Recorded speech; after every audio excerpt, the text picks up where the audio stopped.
Most growers are stuck turning acres of corn or soy into razor-thin profits. But there is a new breed of small-scale crops quietly earning $20 to $80 per pound, right from backyard beds, quarter-acre plots, and greenhouses. Today we are counting down 8 specialty plants that thrive on minimal land, plugging directly into booming wellness, culinary, and even pet markets. This video is about high-value crops and practical paths to real buyers. Along the way, you will meet a plant many have been pulling as a weed, never realizing chefs will pay real cash for it. You will also discover why the top spot goes to a joke crop that is not just for cats, but is a pet store goldmine for quality-focused growers. So which high-value crop launches our countdown? Let us start with number 8. 8th place goes to Stevia, the leaf that is quietly powering a new generation of zero-calorie drinks and teas. Small-scale growers who hand-pick and dry stevia at low temperature can command $20 to $40 per pound. Boutique tea blenders and beverage brands pay top dollar for batches where Riboside A is 40% or higher. The key is quality. Moisture must stay below 10%, and careful shade drying preserves both sweetness and color. In a quarter-acre greenhouse, it is possible to harvest up to 1,800 pounds of premium dried leaf per year, yielding a median gross of $30 per pound and a net near $45,500 after costs. Tea companies, supplement makers, and even craft soda startups are in the market for U.S.-grown, lab-tested stevia, making it a proven, high-value crop that fits perfectly into intensive, small-footprint production. Number 7. Fenugreek turns a humble seed into a premium spice and supplement ingredient, with clean, food-grade lots earning $15 to $30 per pound. The secret is purity. Buyers in the spice trade, nutraceutical firms, and artisan bakeries all demand seed batches that test at least 98% pure, free from mustard seed contamination, and with moisture levels below 8%. After a 100 to 120-day growing season, harvest begins with hand-picking pods, followed by mechanical threshing and gravity separation, a step that pulls out foreign seeds and boosts value per pound. Every batch is checked for mycotoxins and packaged in food-grade bags, ready for export or direct sale. On a quarter acre, yields can reach 1,200 pounds of clean seed, translating to a median gross of $25 per pound and a net profit near $23,000. For small growers, investing in post-harvest cleaning is the lever that transforms fenugreek from a commodity into a specialty crop with stable, year-round demand. Number 6. Lemon balm stands out for its bright, citrusy aroma and a price tag that consistently lands between $20 and $40 per pound. What drives that value is timing. Growers harvest just before flowering, when the leaves are packed with essential oils. Tea blenders and calming drink makers pay a premium for batches where that oil content hits 1% or higher, locking in the signature scent that makes lemon balm a staple in wellness blends. Aromatherapy brands and natural personal care formulators also compete for the best dried leaf, often adding a few pounds of steam-distilled oil to their purchase orders. With careful shade drying to keep moisture under 12%, a quarter-acre plot can yield around 1,500 pounds of dried leaf each season. That translates to a median gross of $30 per pound and a net profit near $40,000, without the risks of color variability or purity disputes seen in other crops. For small growers, lemon balm offers a straightforward path. Focus on aroma, harvest at peak, and connect with buyers who value sensory quality above all. Number 5. Calendula transforms a simple flower into a premium ingredient for the clean beauty industry. Dried calendula petals, prized for their bold golden color, fetch between $20 and $50 per pound when they meet strict cosmetic standards. Natural skincare labs and boutique cosmetics brands pay top dollar for batches with intense color scores, measured by spectrophotometer, and petals dried to under 10% moisture. The real premium comes from uniform, vibrant petals and oil content above 30%, essential for carbon dioxide extraction used in serums and salves. harvesting is hands-on. Growers cut stems at peak bloom, then air-dry flower heads in shaded tents for up to a week before carefully separating the petals. Every lot is tested for microbial safety and pesticide residues, meeting standards set by both the FDA and high-end buyers. On a quarter acre, a skilled grower can produce around 800 pounds of dried heads per season, with median gross returns near $35 per pound and net profits estimated at $22,000. For those willing to put in the labor, Calendula delivers a vibrant, high-value harvest, setting the stage for crops that demand even less fuss. Number 4.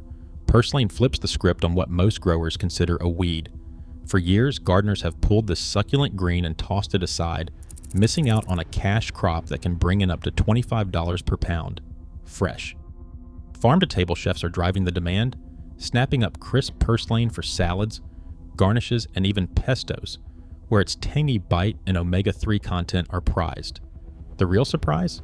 A quarter-acre hydroponic setup can yield around 2,000 pounds of fresh purslane each season, translating to a potential $42,000 in net profit.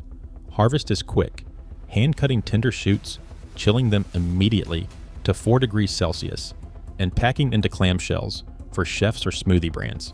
Nitrate levels need regular checks to meet food safety standards, and buyers expect greens to arrive succulent and pesticide-free.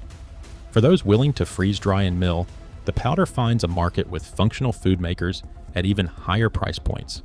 Purslane proves that sometimes the most overlooked plants offer the fastest path to steady, local cash flow and a fresh story to tell every chef who has ever asked for something different. Number 3. Sichuan pepper delivers a citrusy, tingling heat that chefs and craft distillers are willing to pay a premium for, often landing between $40 and $80 per pound for top-tier intact husks, with oil content above 12%. This spice is not just rare on the American market, it is a regulatory survivor. For decades, USDA import bans kept Sichuan pepper out of the country over citrus canker fears. When APHIS reversed those rules in 2005, a handful of U.S. growers jumped in, supplying high-end Asian restaurants and specialty spice wholesalers with fresh, non-irradiated husks that deliver that signature Malay punch. The real money is in greenhouse production. A quarter acre can yield around 1,200 pounds of dried husks each year, provided moisture stays below 8% and harvest happens as soon as the red capsules split. Dehusking and gentle air drying preserve the volatile oils that set premium lots apart. Buyers include restaurant groups, boutique spice brands, and even distillers blending Sichuan pepper into botanical gins. Median prices hover near $60 per pound, with net returns of about $52,000 per quarter acre, after accounting for higher labor and greenhouse overhead. For small-scale growers, Sichuan pepper sits at the intersection of scarcity, chef cachet, and regulatory intrigue, making it one of the most lucrative, if labor-intensive, specialty crops in the U.S. market. Number 2. Ashwagandha turns a centuries-old adaptogen into a modern supplement powerhouse, if you can meet the lab standards. Supplement makers and functional drink brands are paying anywhere from $25 to $60 per pound for root powder that is not just organic, but also standardized to at least 5% with analytes and backed by a full certificate of analysis. That means every batch goes through HPLC testing to verify potency, plus heavy metal screening to keep lead and cadmium below FDA thresholds. The paperwork is not just box ticking. A single failed test can tank a sale, but a clean certificate of analysis opens doors to premium buyers who demand traceability and compliance. On a quarter acre, a well-managed plot yields around 1,200 pounds of dried root powder per year, with moisture held below 10% for stability. At a median price near $45 per pound, that is a gross revenue of $54,000 and a net profit close to $44,000 after accounting for labor, equipment, and lab fees. For small growers, the cost of third-party testing is more than justified by the price premium and direct buyer access. Ashwagandha's rise is fueled by the adaptogen boom, but the real winners are those who can deliver verified, high-potency root, ready for supplement brands that will not touch untested imports. And finally, in first place, catnip turns a backyard herb into the highest value crop on this entire list.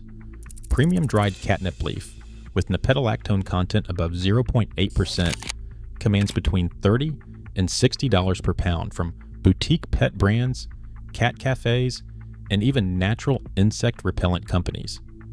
The secret is potency. Buyers run a simple sniff test or send samples for gas chromatography, mass spectrometry analysis to verify oil content, and only the most aromatic, deep green leaf makes the cut for cat toys and enrichment blends. In a quarter-acre greenhouse, a single season's harvest can yield up to 1,500 pounds of dried leaf, shade-dried to preserve essential oils, and vacuum-sealed for freshness.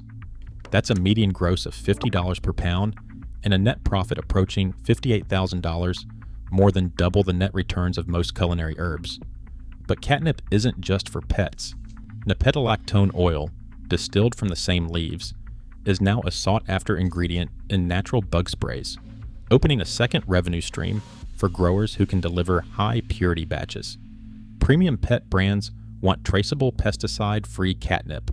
Boutique packaging, like glass jars or compostable pouches, can boost margins even further. For growers, catnip's dual market and unmatched profit per square foot set a new bar for specialty crop ROI. With demand from both pet and repellent industries climbing, catnip is the gold mine hiding in plain sight, ready to transform a small plot into a six-figure business. Across all 8 crops, one pattern stands out. Niche demand and limited supply create outsized margins for small growers. The real profit is not in acreage, but in targeting specialty buyers with premium quality.